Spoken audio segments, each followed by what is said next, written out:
C'est le plus grand centre de traitement des déchets d'Île-de-France. 730 000 tonnes par an, mais il est à l'arrêt depuis 8 jours. Et dans plusieurs garages à benne de la capitale comme celui-ci, aucun camion ne peut sortir.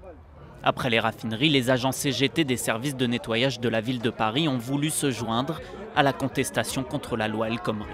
On ne veut vraiment pas que cette loi elle passe parce que derrière, d'autres vont passer. Moi je suis fonctionnaire, si je ne suis pas complètement impacté tout de suite par cette loi, même si certains articles me touchent, mon statut dans un an, il saute.